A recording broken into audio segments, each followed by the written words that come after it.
We're too young to work, but we have to work. The boy couldn't have been more than 12 years old, but the knuckles on his right hand were already split open, crusted over with dried blood that had mixed with the dust from the cardboard floor he'd slept on the night before. He sat in the back of a jeepney, bouncing along a cratered road in General Santos City, clutching a plastic bag of bread rolls that he was supposed to sell before sundown. He didn't eat any of them. His mother needed the pesos. His younger brothers needed the pesos. The bread was not for him. He looked out the open side of the jeepney as it groaned past the fish port, and he saw a group of older boys gathered near a warehouse wall, taking turns slugging each other with wrapped hands while a crowd of men shouted and threw crumpled bills onto the ground.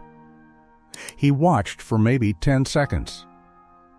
Then he looked down at his own split knuckles, and something clicked inside his chest that he didn't have the words for yet.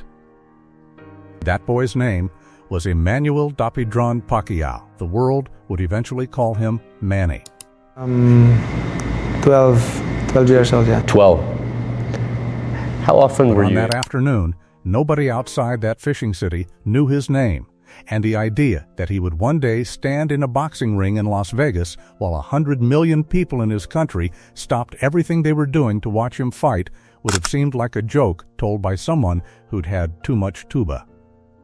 Now, before I tell you how a kid who slept in cardboard boxes became the only boxer in the entire history of the sport to win world titles in 8 different weight divisions, I need you to understand something.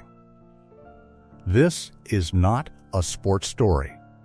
Sports stories have stats and highlight reels and post-fight interviews.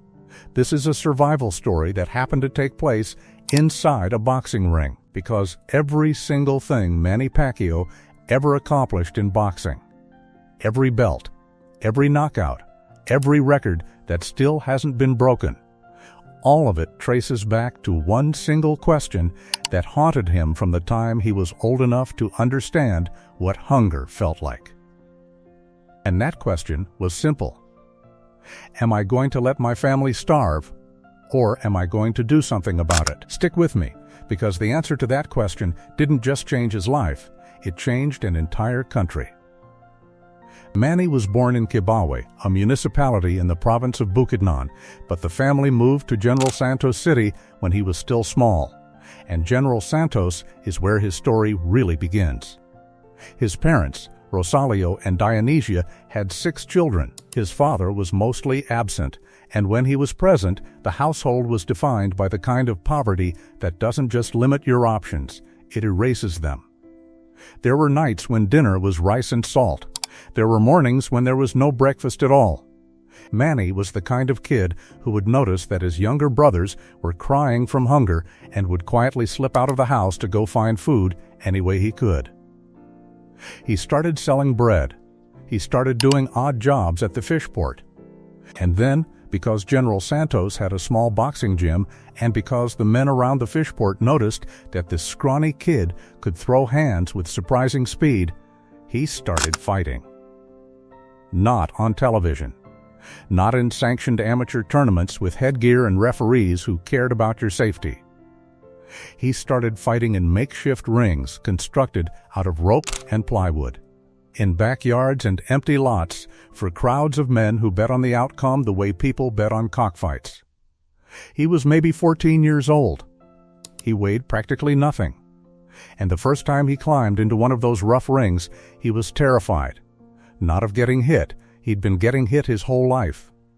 He was terrified of losing, because losing meant he didn't get paid, and not getting paid meant his brothers didn't eat that night. Think about that for a second. Think about the pressure that a 14-year-old kid felt every time he stepped into a ring.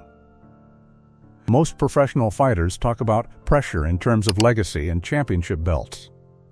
Manny Pacquiao's first pressure was calorie-based. He was fighting to put food on a table that barely qualified as a table. At 14, he did something that most people would consider unthinkable. He left home. He boarded a ship to Manila, the capital, because he'd heard that there were more boxing opportunities there. He arrived in a city of over 10 million people with barely any money, no contacts, no adult guardian, and no plan beyond finding a gym that would let him train. For weeks, he slept on the streets. Literally on the streets. In cardboard boxes, in the doorways of closed shops, in parks where other homeless kids huddled together for warmth.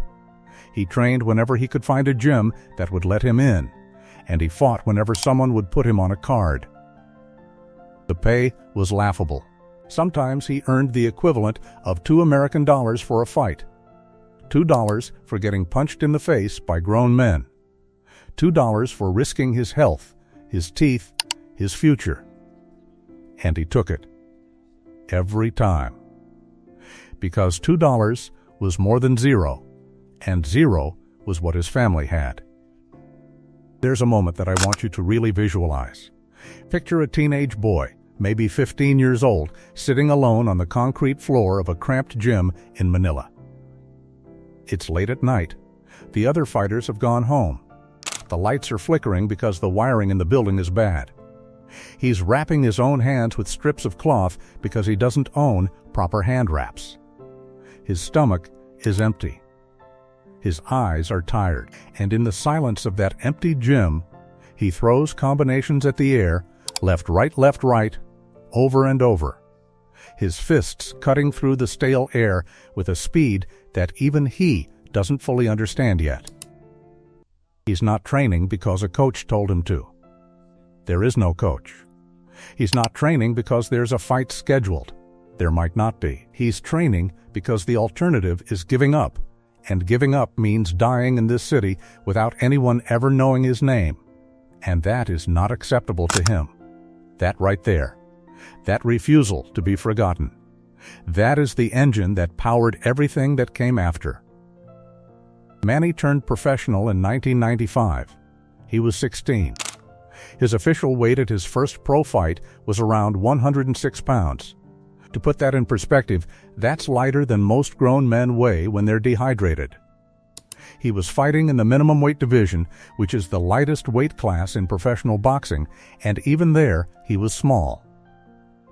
But he had something that the other fighters in that division didn't have. He had hunger.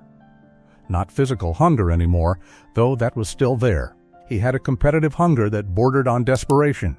Every punch he threw carried the weight of every night he'd slept on a sidewalk, every meal he'd skipped so his brothers could eat, every morning he'd woken up in a cardboard box and looked up at the sky and wondered if this was all his life was ever going to be. He won his first world title in 1998. He was 20 years old. He knocked out Chachai Sasakul in Thailand to capture the WBC flyweight title, and for the first time in his life, Manny Pacquiao had something that resembled financial security. But here's the thing about fighters who come from nothing. The hunger doesn't go away when they get money. It transforms. It becomes something else. It becomes a need to prove over and over and over again that they belong, that they're not a fluke, that the kid from General Santos who used to sell bread on the street is not an accident. And this is where the story takes a turn that nobody saw coming, because the turn involves a man named Freddie Roach. Freddie Roach was a former professional fighter who had transitioned into training. He ran a gym in Hollywood called the Wild Card Boxing Club, and by the time Manny Pacquiao walked through its doors in 2001, Roach was already known as a sharp boxing mind. But he wasn't famous. Not yet. The story of how they met has been told in different ways, but the core of it is this. Manny walked into the Wild Card gym, and Roach held up the mitts for him. And the moment Manny started hitting them, Roach felt something that he'd never felt from any other fighter. The speed. The power. The way Manny's combinations came in flurries that seemed to defy the natural rhythm of a boxing exchange. Roach later said that he knew within minutes that this kid was special. Not good. Not promising. Special. Once in a generation, special. But here's the part that gets me. Roach didn't just see a talented fighter. He saw a fighter who was fundamentally raw, who had built his entire style on instinct and survival, and who needed someone to channel that chaos into technique. And Manny didn't just see a trainer. He saw a man who believed in him with the kind of certainty that he hadn't felt since he was a kid fighting for bread money. They became more than a fighter-trainer duo. They became family. Over the next 16 years, they would work together for 34 fights, and the partnership would become one of the most legendary in boxing history. Now, I need to pause here and tell you about a fight that changed everything. Because there's a version of Manny Pacquiao's story where he becomes a really good flyweight champion, has a nice career, and retires as a respected fighter from the Philippines.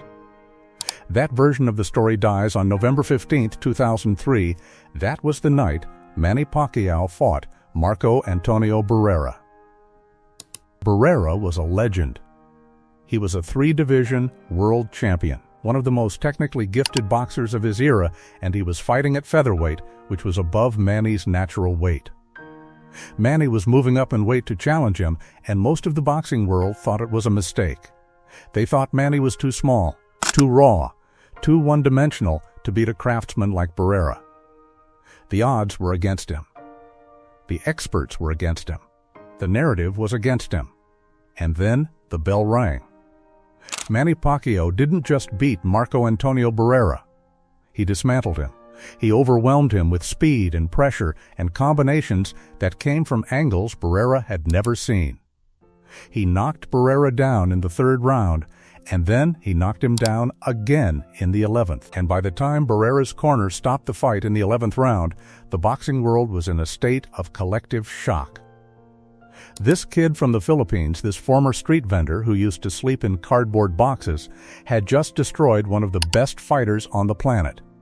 That fight put Manny Pacquiao on the map, not just in the Philippines, where he was already becoming a national hero, but globally. Suddenly, everyone in boxing knew his name. And suddenly, Manny Pacquiao had a target on his back, because every great fighter in the lighter weight divisions wanted to test himself against the Filipino phenomenon. Which brings us to Erik Morales. And this is where the story gets really interesting, because Manny didn't just win every fight. He lost. He lost the first fight against Morales in 2005, a 12-round unanimous decision that was close and competitive, but that went against him. And that loss, that first real setback at the elite level, could have broken him. It has broken plenty of fighters before. You get to the top, you taste defeat, and the doubt creeps in. Maybe you're not as good as you thought. Maybe the Barrera fight was a fluke. Maybe you don't belong at this level. But Manny Pacquiao didn't break. He went back to the gym with Freddie Roach, and they went to work. They refined the game plan. They adjusted the strategy. And 10 months later, in January of 2006, Manny fought Morales again, and this time he stopped him in the 10th round. Then, in November of 2006, they fought a third time, and Manny knocked Morales out in the third round. 3 rounds, against one of the greatest Mexican fighters of all time. The trilogy went from a loss to a 10th round stoppage to a 3rd round demolition. And that trajectory tells you everything you need to know about who Manny Pacquiao was as a competitor. He didn't just learn from his losses, he used them as fuel. He came back smarter, faster, and more dangerous every single time. And then came the fight that turned Manny Pacquiao from a boxing star into a global cultural phenomenon. December 6, 2008, Manny Pacquiao versus Oscar De La Hoya. Oscar De La Hoya was the golden boy of American boxing. He was a 10-time world champion, a pay-per-view superstar, and one of the biggest draws in the history of the sport. He was bigger than Manny. He was more experienced at higher weights. He was the A side of the promotion. The fight was billed as the dream match, and the prevailing wisdom was that De La Hoya's size advantage would be too much for Manny to overcome. What actually happened that night at the MGM Grand was something that nobody in that arena was prepared for. Manny Pacquiao hit Oscar De La Hoya with combinations so fast and so precise that De La Hoya looked like a man trapped in a phone booth with a swarm of hornets. By the middle rounds, De La Hoya's face was swollen. His legs were gone. He couldn't find Manny with anything meaningful, and Manny was landing at will. After 8 rounds, De La Hoya's corner stopped the fight. Oscar sat on his stool, and the look on his face was the look of a man who had just been conquered by something he didn't know how to handle. Manny Pacquiao, the kid who used to sell bread on the streets of General Santos, had just retired the Golden Boy. And he wasn't done. 5 months later, in May of 2009, Manny fought Ricky Hatton. Hatton was a bulldog from England, a relentless pressure fighter who had only lost once in his career, and that loss had come against Floyd Mayweather. Hatton was tough, he was rugged, and he believed he could impose his will on Manny. The fight lasted less than 6 minutes. Manny knocked Hatton down twice in the first round, and then, in the second round, he landed a left hook that Hatton never saw coming. Hatton fell flat on his back, unconscious before he hit the canvas, and he stayed down for several minutes while medical personnel rushed into the ring. The Ring magazine named it the Knockout of the Year. It was one of the most devastating knockouts in the history of the sport, and it announced to the world that Manny Pacquiao was not just a great fighter. He was a dangerous one. By this point, Manny had won world titles in weight divisions ranging from flyweight all the way up to light welterweight. He was the first boxer in history to win lineal titles in 4 of the 8 glamour divisions. He was breaking records that had stood for decades, records that people thought were unbreakable. And in the Philippines, he had become something more than a sports star. He had become a unifying force. On fight nights, the crime rate in Manila would drop to near zero. Rebel groups in the countryside would declare ceasefires so they could watch his fights. The entire country, rich and poor, Catholic and Muslim, government loyalists and insurgents, would stop whatever they were doing and come together around television screens, and for those few hours, they were not a divided nation.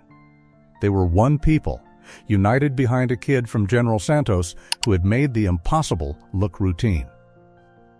But here's the thing about peaks. The thing about peaks is that they're lonely, and they're temporary, and the only direction from a peak is down. Manny kept winning. He kept moving up in weight. He won a title at welterweight.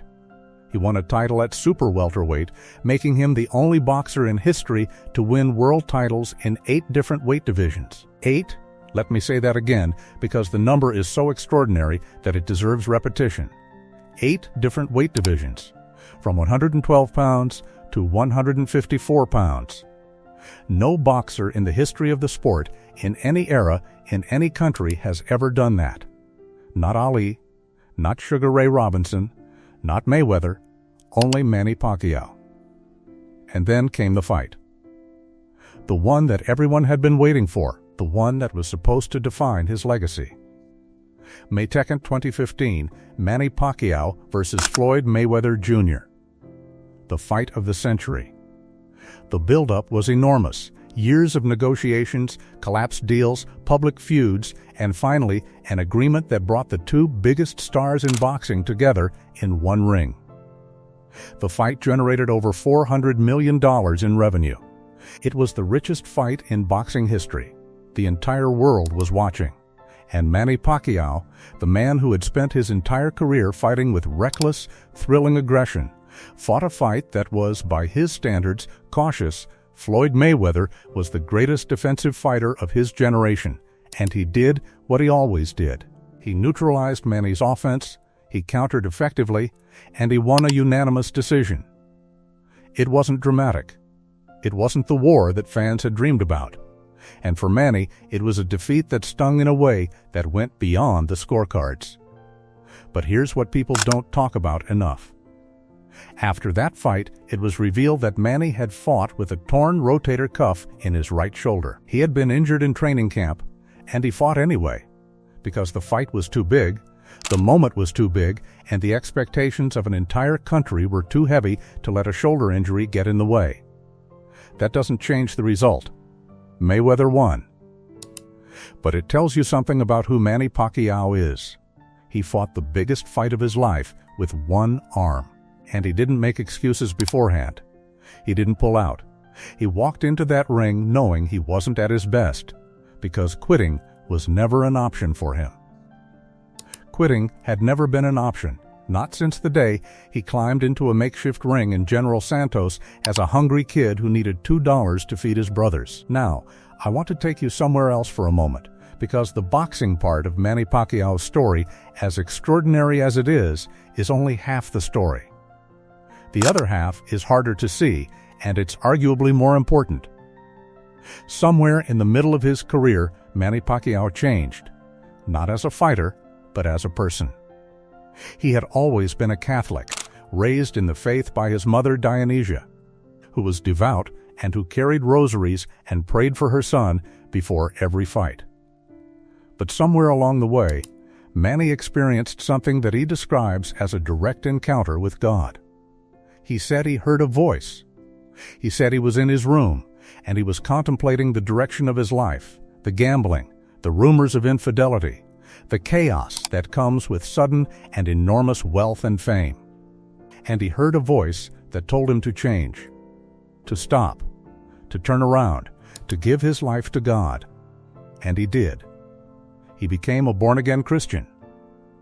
He started reading his Bible every day. He gave up gambling. He publicly committed to his marriage and his family. His mother, ironically, was not pleased with the change, because she was a devoted Catholic and she saw his conversion as a departure from the faith she had raised him in. But Manny was resolute. He said that his faith gave him a peace that boxing never could, that all the titles and the money and the fame had left a hole inside him that only God could fill. And from that point forward, he carried his faith into the ring with him, praying before every fight, crediting God for every victory, and conducting himself with a humility that stood in stark contrast to the brash, money-obsessed persona that dominated the sport. And then, because Manny Pacquiao has never been a man who does things by half measures, he went into politics. He was elected to the Philippine House of Representatives in 2010, representing the province of Sarangani. He was elected to the Philippine Senate in 2016, receiving over 16 million votes, one of the highest vote totals in the country's history. A boxer. A kid who grew up so poor that he didn't have consistent access to education, who had to piece together his schooling around training and fighting and surviving, was now sitting in one of the highest legislative bodies in his country, writing laws, debating policy, and representing the very people he had grown up among. The poor, the forgotten, the ones who sold bread on the street and slept in cardboard boxes and wondered if anyone would ever remember their names. He ran for president of the Philippines in 2022. He didn't win. He ran for the Senate again in 2025. He didn't win that either, finishing 18th in a race for 12 seats. And a lot of people thought that was the end, that Manny Pacquiao, at 46 years old, with a political career that had stalled and a boxing career that was years in the rearview mirror, would finally ride off into the sunset and live quietly on his wealth and his legacy. But that's not what happened. Because Manny Pacquiao has never ridden off into any sunset, he has always walked toward the next fight, whatever form that fight takes. In July of 2025, at the age of 46, Manny Pacquiao returned to the boxing ring to challenge Mario Barrios for the WBC welterweight title. He fought a man nearly 20 years younger than him, a man in the prime of his career, and he didn't just show up. He competed. He went 12 rounds, and the fight ended in a majority draw. A draw at 46 against a world champion. The boxing world was stunned, and the Philippines erupted with pride, because their champion, their PacMan, had proven once again that the rules that apply to ordinary fighters do not apply to him. And now, as of 2026, Manny Pacquiao is planning another return to the ring.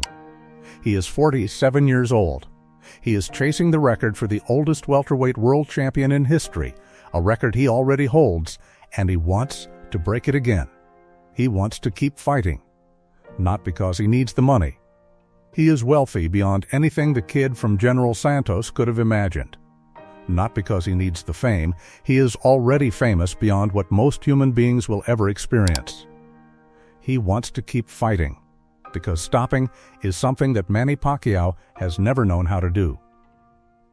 Stopping means accepting that the story is over, and Manny Pacquiao has never been willing to accept that any story is over. Not his story, not the story of the Philippines, not the story of every kid who is right now sleeping in a cardboard box somewhere and wondering if anyone will ever know their name. So here's what I want you to take away from this. Manny Pacquiao's career record is 62 wins, 8 losses, and 2 draws, with 39 knockouts. He has won 12 world titles. He is the only 8-division world champion in boxing history. He is a member of the International Boxing Hall of Fame, class of 2025. He is a former senator of the Republic of the Philippines. He is a born-again Christian who credits God for everything he has achieved. He is a husband, a father, a public servant, and a fighter. But numbers and titles and records, as impressive as they are, don't capture the essence of who Manny Pacquiao is. They don't capture the image of a 12-year-old boy sitting in the back of a jeepney, looking at his split knuckles and deciding that he was going to fight his way out of poverty. They don't capture the image of a teenager sleeping in a cardboard box in Manila, throwing combinations at the air in an empty gym at midnight because giving up was not an option. They don't capture the image of a grown man, a world champion, a senator, a national hero, getting down on his knees in his locker room and praying before a fight, not for victory, but for the strength to keep going. Manny Pacquiao's story is not a boxing story. It is a human story. It is the story of what happens when a person refuses to accept the circumstances they were born into. When a person decides that the life they were handed is not the life they are going to live. When a person takes every punch the world throws at them, literal and metaphorical, and keeps moving forward. It is the story of a kid who had nothing and became everything. And it is the story of a man who, even now, at 47 years old, with nothing left to prove to anyone, still laces up his gloves and walks toward the ring. Because that is who he is. That is who he has always been. And that is who he will always be. If this story moved you, if it made you think about the fights in your own life, the ones that feel impossible, the ones where the odds are stacked against you and the world is telling you to quit, then do me a favor. Share this with someone who needs to hear it. Leave a comment and tell me which moment in Manny's story hit you the hardest. Was it the cardboard box? The De La Hoya fight? The comeback at 46? Subscribe if you want more stories like this. Stories about people who refuse to let the world write their ending. Because the world is full of people who will tell you what you can't do. Manny Pacquiao's entire life is a refusal to listen to them. And maybe, if you're fighting your own battle right now, his story is the reminder you needed that the fight isn't over until you decide it is. Thanks for watching. And as always, keep fighting.